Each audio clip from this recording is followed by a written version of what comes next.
Olá, meus irmãos, bem-vindos ao Daily Devotions, o devocional diário da AD Gravataí, a nossa igreja, a nossa família. Você está com o pastor Paulo Pereira e hoje é o dia 182, praticamente exato o meio do ano, né?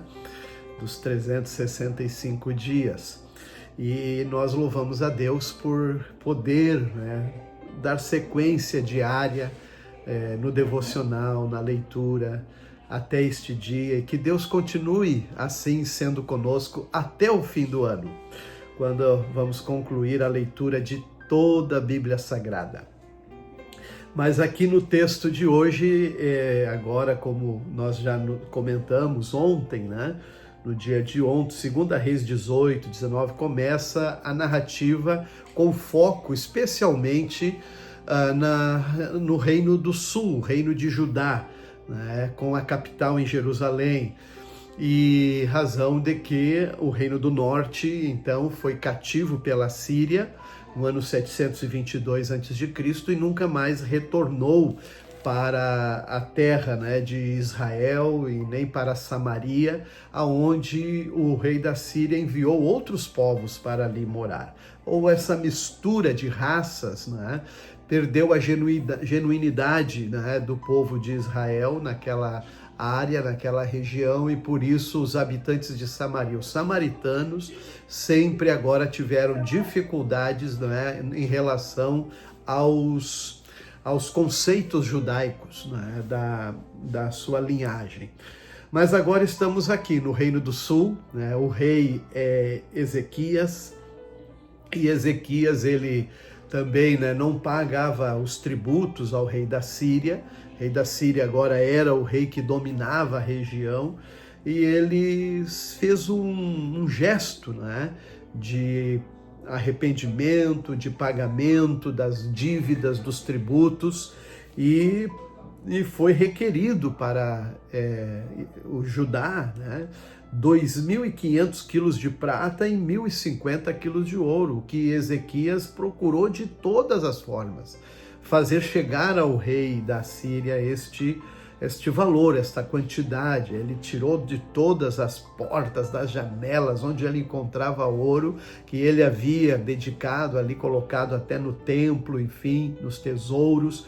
Procurou juntar tudo para buscar a proteção do seu povo, a paz também, evitar uma invasão, uma guerra, mas não adiantou. O rei Senaqueribe, ele agora está com o foco voltado para vir em Jerusalém, e ele envia cartas através dos seus oficiais,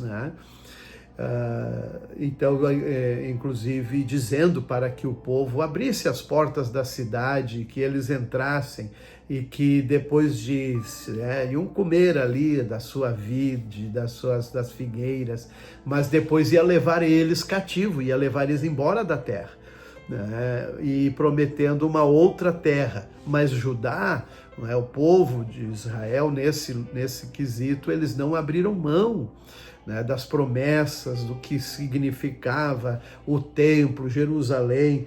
E o rei Ezequias, então, ele manda respostas ao rei da Síria, por meio também dos seus oficiais, Eliaquim, que era o administrador do palácio, Sebna, que era secretário da corte, e também Joá, que era o historiador do reino.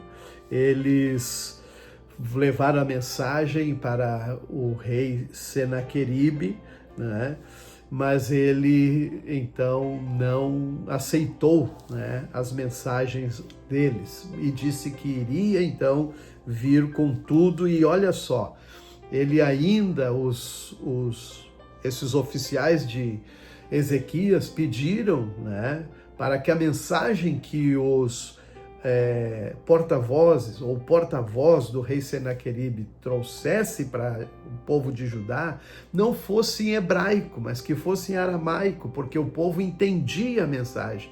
e ele não queria alardear, não queria, mas a intenção do rei Ezequias, do porta-voz, era que o povo ouvisse, para que entrasse um desânimo, um desencorajamento, desestabilizasse o rei, não é? Desestabilizasse, não é, a estrutura do governo, para que houvesse, quem sabe, até um levante, e ele fez para que todos ouvissem a mensagem do rei Senaqueribe, trazendo ameaças. E olha só, ele ainda diz: não deem ouvidos a Ezequias quando ele tentar enganá-lo, dizendo: o Senhor nos livrará.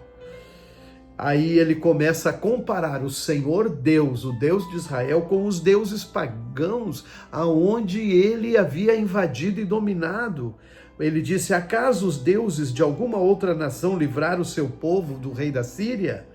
O que aconteceu com Ramate, Arpade, Serfavaim, Rena, Iva, todos deuses, não é? E povos que adoravam esses deuses e caíram nas mãos. E ele disse agora, questionando quem era o Deus, não é? de Ezequias, ou Deus de Judá. E assim diz que o povo permaneceu em silêncio e não disse uma palavra sequer, porque Ezequias tinha orientado eles, né, para não responder.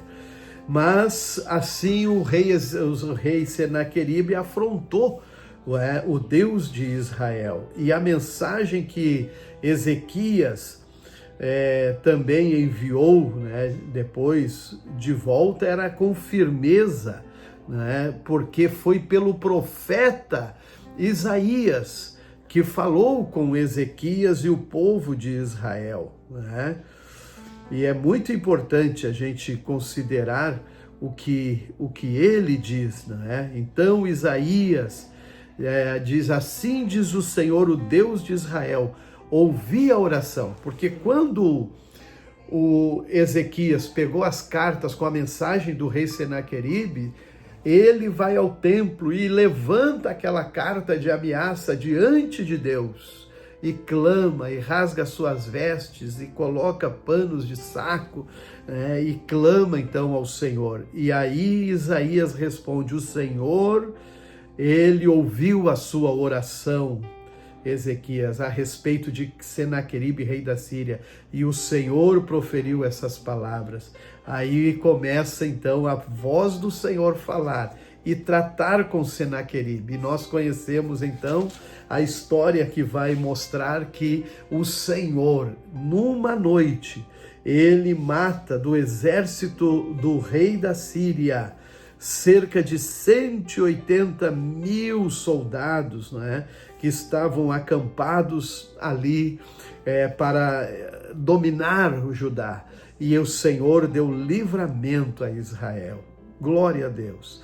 Assim que no livro de Atos dos Apóstolos, né, nós estamos vendo também Ágabo, o profeta, né, fazendo um gesto profético, dizendo que Paulo ia ser preso, né? O dono do cinto que ele se amarrava também ia fazer isso com ele. Paulo disse: mas a minha vida, ela não é preciosa no que concerne aquilo que eu quero cumprir, né? A missão que o Senhor me deu.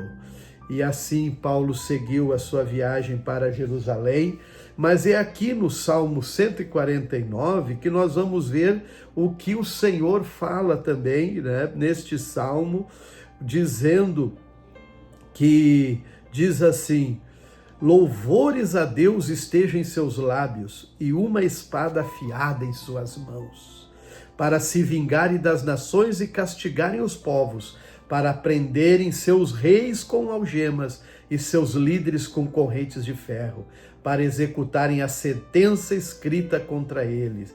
Esse é o glorioso privilégio de seus fiéis, pois Ezequias foi fiel ao Senhor e Deus lhe deu a vitória sobre a Síria e Senaqueribe. Louvado é o nome do Senhor. Deus abençoe.